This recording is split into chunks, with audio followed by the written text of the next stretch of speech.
Next हमारे पास problem 5.8। ठीक है, उसने क्या कहा, a simply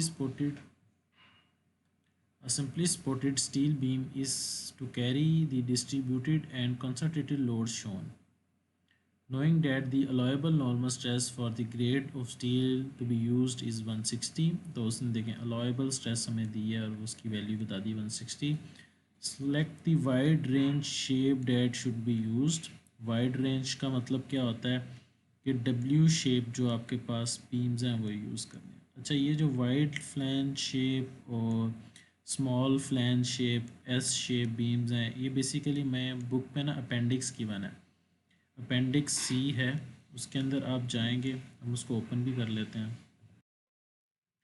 अपेंडिक्स सी ये बुक है हमारे पास, तो यहाँ पे ये पेज ये 867 है, A18 अपेंडिक्स सी। तो यहाँ पे देखें W shapes wide flange shapes हमें गिवन है। तो याद है हमने लास्ट स्लाइड में पढ़ा था कि उसकी जो वेट है वो कम होना चाहिए या एरिया कम होना चाहिए, तो ये देखें इसमें एरिया गिवन है। ठीक है, तो फिर हम यहाँ से बेसिकली क्या है वो एरिया कैलकुलेट कर लेंगे। ठीक है, तो ये अपेंडिक्स फिर यूज़ होगा इसके अंदर। ठीक है, तो वो अभी हम क्या करेंगे, सबसे पहले तो हम एस मिनिमम कैलकुलेट करेंगे। जब एस मिनिमम आ जाएगा फिर हम अपेंडिक्स सी में जाके इसको सॉल्व कर लेंगे।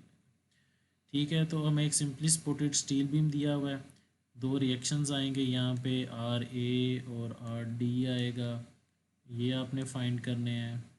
और देन यहाँ पे डिस्ट्रीब्यूटेड लोड दिया हुआ है आपको 20 किलो न्यूटन, पॉइंट लोड दिया 50 है, और ये डिस्टेंस भी आपको गिवन है। तो यहाँ पे इसका सोल्यूशन है, consider the entire beam as free body diagram. ठीक है, उसके बाद फिर आप क्या करेंगे, shear diagram and bending moment diagram draw करेंगे, एंड देन उसके बाद हम ये फार्मूला जो हमारे पास जो लास्ट केस में हमने पढ़ा था, ये वाला formula max over C over I या max moment max over S, इससे यूज़ करते हम इसको क्या करेंगे, फाइंड कर लेंगे।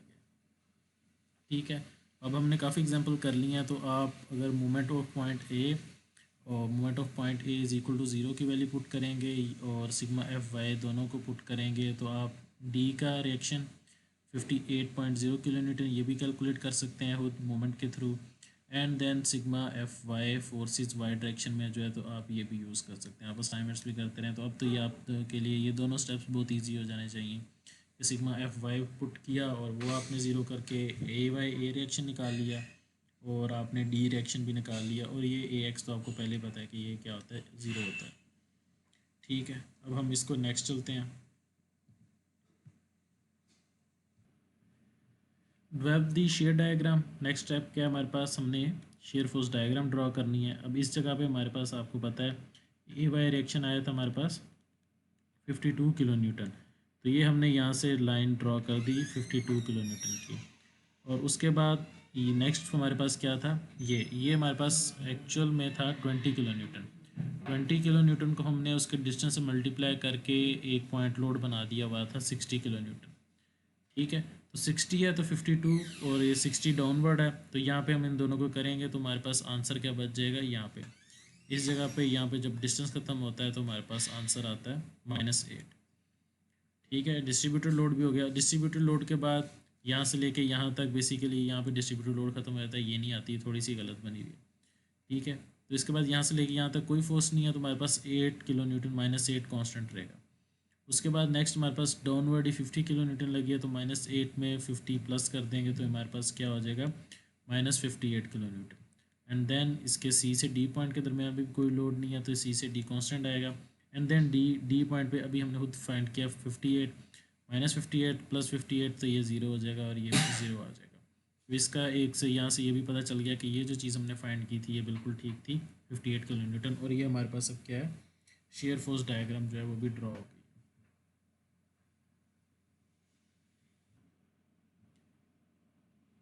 नेक्स्ट हम मूव करते हैं, तो यहाँ पे बेंडिंग मोमेंट डायग्राम मैं देख रहा हूँ नहीं बनी हुई, तो हम उसको थोड़ा सा ड्रॉ कर लेते हैं ताकि आपके लिए इजी हो जाए। ठीक है, यहाँ पे हम बेंडिंग मोमेंट डायग्राम बना लेते हैं कुछ ऐसे करके, और ये पॉइंट्स जो हैं उनको अज्यूम करें कि आप उसके नीचे ही आ रहे हैं। ठीक है, तो बेंडिंग मोमेंट डायग्राम के लिए सबसे पहले हमें एरिया फाइंड करना है। इसका एरिया अगर फाइंड करें 1/2 लेंथ की हमारे पास 52, और जो हमारे पास ये वाली लेंथ क्या है ई तक, ये 2.6। 2.6 कैसी है ये मैं आपको बाद में बताता हूँ। ठीक है, तो एरिया ये फाइंड करेंगे तो ये आ जाएगा 67.6 हमारे पास एरिया। फिर नेक्स्ट हमारे पास एक ये छोटी ट्रायंगल है, इसका एरिया फाइंड करना है 1/2, इसकी लेंथ यहाँ से यहाँ तक क्या है 8, और ये हमारे पास जो ये वाली वैल्यू बचती है, ये बचती है 0.4, ये जो ये वाली वैल्यू यहाँ से यहाँ तक है, तो इसको हम 0.4 मल्टीप्लाई कर लेंगे, तो ये आंसर ऑलमोस्ट मेरा ख्याल आता है -1.6, क्योंकि नेगेटिव है, नेगेटिव नीचे -1.6। ठीक है, उसके बाद हमने इसका एरिया फाइंड करना है, एरिया लेंथ विड्थ, इसकी ये वाला क्या है 8 है, -8 है, और ये वाली लेंथ यहाँ से लेके यहाँ तक क्या है, ऊपर ये गिवन है 1, तो ये 1 के साथ मल्टीप्लाई होगा, तो ये क्या आएगा -8, इसका आंसर आ जाएगा। एंड देन लास्ट में हमने इसका एरिया फाइंड करना है, तो ये बन जाएगा 58, ये वाली पॉइंट यहाँ से लेके यहाँ तक है 58, और यहाँ से यहाँ तक क्या है 1, तो इसका भी आंसर आता है -58। ठीक है, अब बेंडिंग मोमेंट डायग्राम बनानी है। बेंडिंग मोमेंट डायग्राम सबसे ए पॉइंट पे तो ज़ीरो है, बेंडिंग मोमेंट कोई भी नहीं है इस ए पॉइंट के ऊपर, तो ये ज़ीरो आ गया। उसके बाद यहाँ पे मोमेंट लिख देते हैं, बेंडिंग मोमेंट डायग्राम बना रहे हैं। ठीक है, उसके बाद इस जगह पे हमारे पास ई पॉइंट पे क्या आता है 67.6, तो ये लेट्स सपोज यहाँ पे ये बन गया 67.6। ठीक है, उसके बाद ये वाला पॉइंट आता है बी पॉइंट पे क्या है हमारे पास -1.6, तो 67.6 में से -1.6 कर देंगे, तो मेरे ख्याल 66 आंसर आ जाएगा, यहाँ पे 66 आ गया। ठीक है, उसके बाद 66 के बाद हमारे पास नेक्स्ट क्या है -8, 66 में से हम -8 करेंगे, तो हमारे पास क्या आंसर आ जाएगा इस जगह पे ऑलमोस्ट 58। ठीक है, एंड देन 58 और फिर -58, तुम्हारे पास क्या आंसर आ जाएगा यहाँ पे अगेन 0। तो ये लीनियर है, तो ये हमारे पास पैराबोलिक कर्व बनता है यहाँ से यहाँ तक ऐसे करके, और फिर ये भी है लीनियर, तो ये भी पैराबोलिक बनता है ऐसे थोड़ा सा पैराबोलिक।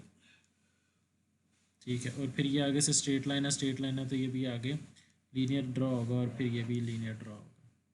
तो ये बेसिकली एक बेंडिंग मोमेंट डायग्राम बन गई है, और जिस तरह मैंने आपको बताया था कि ये फिर हमारे पास क्या बन गया मैक्सिमम मोमेंट, सॉरी ये 2 M आएंगे, एक मोमेंट का और एक मैक्सिमम का। Moment maximum is equal to 67.6, और वो किस पॉइंट पे बन रहा है ई पॉइंट पे बन रहा है, ये ई पॉइंट जो इसके हमारे पास बेंडिंग मोमेंट क्या है मैक्सिमम है। अच्छा, यहाँ पे मैं एक और ट्रिक बताता जाऊँ, ये एक ट्रिक है, ये मेथड है जिस तरह उसने यहाँ पे सॉल्व किया हुआ है कि bending moment occur at v is equal to 0।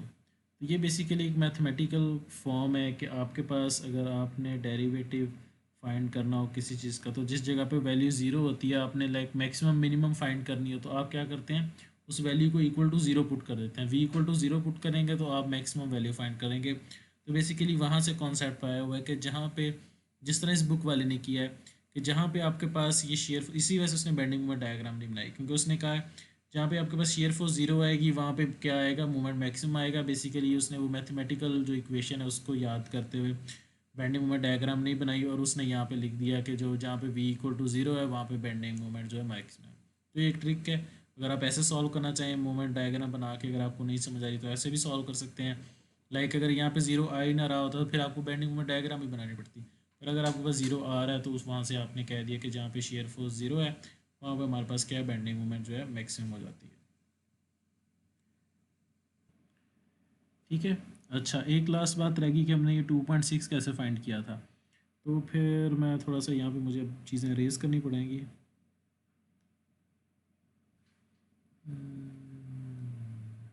Razor कहाँ पे गया,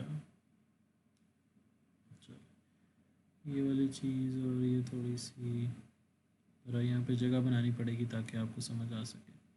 अच्छा, तो ये भी मैथमेटिक ही है, बेसिकली मैथमेटिक्स ही है कि ये आपके पास एक ट्रायंगल है, ये वाला एक ट्रायंगल है, और ये दोनों, और ये दूसरा ट्रायंगल है। तो क्या होता है कि रेशो ऑफ जो दो साइड्स हैं वो क्या है इक्वल होती हैं। तो हम सपोज कर लेते हैं कि ये x है, और ये टोटल जो हमारे पास क्या था 3 था, तो ये वाली साइड क्या बनती है फिर x-3 या 3-x कर लेंगे, क्योंकि हमें पता चल रहा है कि वो स्मॉल होनी है, 3 बड़ा होना है, 3 मैक्सिमम है, तो हम क्या कर देते हैं इसको 3-x।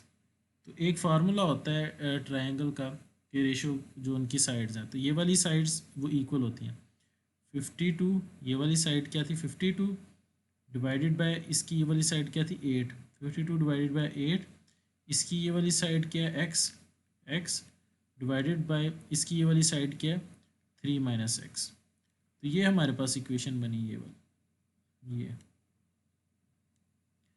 इससे हम क्या करते हैं, x की वैल्यू फाइंड कर लेते हैं और x की वैल्यू क्या आती है 2.6 आती है। तो ये एक अननोन रह गया था यहाँ पे, वो हमने फाइंड कर लिया। अच्छा, maximum area under the curve 67.6 ये हमने कैलकुलेट कर लिया, ये आ गया हमारे पास मैक्सिमम मोमेंट। जब हमारे पास मैक्सिमम मोमेंट आ गया उसके बाद हमने क्या किया, एस मिनिमम फाइंड करना था। एस मिनिमम में सिर्फ मैक्सिमम मोमेंट फाइंड करना था, ये अलाउेबल तो हमें गिवन थी क्वेश्चन के अंदर, तो हमने दोनों की वैल्यूज पुट की और then section modulus S minimum उसकी वैल्यू आ गई हमारे पास ये। ठीक है, अब choose the best standard section which meets the criteria. अच्छा, ये अब आपको ना उसने लेट्स सपोज ये दे दिए, ये बेसिकली वहाँ पे हैं क्या कहते हैं, जो अपेंडिक्स है वहाँ से लिया है, तो हम अपेंडिक्स में चलते हैं या यहीं से इसको समझ लेते हैं। ठीक है, तो अब हमारे पास 422.5 इंटू 10⁻³ मिलीमीटर क्यूब हमारे पास एस मिनिमम की वैल्यू आ गई। अब हम चलते हैं, बेसिकली यहाँ पे जो अपेंडिक्स दिया है इसने वहीं से लिया है, क्वेश्चन में तो गिवन नहीं था, तो हम अपेंडिक्स में चले जाते हैं। अपेंडिक्स में देखें दो टेबल हैं, ये वाला जो अपेंडिक्स सी है ये इंच क्यूब में है और ये मिलीमीटर क्यूब में है, तो हम मिलीमीटर क्यूब में चले जाते हैं। अच्छा, तो ये अपेंडिक्स की उसने वैल्यू ली है। अब हमने क्या करनी है कि जो हमारे पास आंसर आए थे 422 उससे ज़्यादा ही वैल्यू होनी चाहिए। 422 से देखें काफ़ी ज़्यादा वैल्यूज़ हैं, 475, 578, 68, ये सारी वैल्यूज़ जो हैं ये एस बेसिकली ये हमारे पास क्या है 422 से ज़्यादा है। तो पहले तो हमने ये देख लिया। अब सेकंड हमारे पास ये गिवन है डब्ल्यू शेप है और 360 इंटू 511। अच्छा, इसमें 360 क्या है और 511 क्या है वो यहाँ पे एक्सप्लेन किया है कि जो लेटर डब्ल्यू है उससे शो करते हैं वाइड फ्लेंज को, डब्ल्यू हो गया, followed by the nominal depth. तो पहली जो नंबर है वो नॉमिनल डेप्थ दी हुई है इन मिलीमीटर, और जो सेकंड नंबर है वो हमारे पास मैस इन किलोग्राम पर मीटर दिया हुआ है। सेकंड डिजिट हमारे पास क्या मैस दिया हुआ है। तो अब हमें यहाँ पे जो यहाँ पे उसने जब एक्सप्लेन किया था उसमें बताया था कि जो मैस कम वाली वैल्यू है वो आपने ले लेनी। ठीक है, यहाँ पे the smallest weight per unit. अब यहाँ पे देखें ये आ गई हमारे पास, ये उसने वहाँ से वैल्यूज़ लिख ली। अब उसने बता दिया 422 एस की वैल्यूज़ उसने लिख ली। अब देखें ये सारी की सारी 422 से ज़्यादा है। अब हमने ये भी देख रहे हैं मैथ्स किसका कम है, तो यहाँ पे देखें सबसे ज़्यादा मैथ्स किसका कम है, ये सेकंड वैल्यू जो है वो मैथ्स है, तो ये 32.9, तो ये मैथ्स भी लिखा हुआ है, ये सबसे कम इसका मैथ्स है। तो हमने ये वाला बीम जो है W360 इंटू 32.9 ये वाला चूज़ कर दिया है, क्योंकि इसकी एस की वैल्यू जो है 422 से ज़्यादा है, पर मैथ्स इसका सबसे कम है। देखें इसका एस कम था पर इसका मैथ्स ज़्यादा था 46.1, तो हमें उसने यही कहा था कि जिसका मैथ्स कम होगा हमने वो चूज़ करना है, तो इसका मैथ्स कम है। बेशक इसकी वैल्यू जो है वो 422 के करीब नहीं है, 422 से ज़्यादा करीब 448 थी, उसके बाद आती है 474, पर हमने चूज़ किया इसी को किया। तो ये प्रॉब्लम भी हमारे पास क्या है, सॉल्व हो गया। ठीक है, अब ये जो एग्जांपल है 5.52 एंड 5.13, ये दोनों अब आपकी असाइनमेंट्स हैं, ये आप लोगों ने क्या करनी है, खुद करनी है। Example 5.52 and 5.13। ठीक है, हमने एग्जांपल कर ली, अब हम नेक्स्ट टॉपिक पे चलते हैं।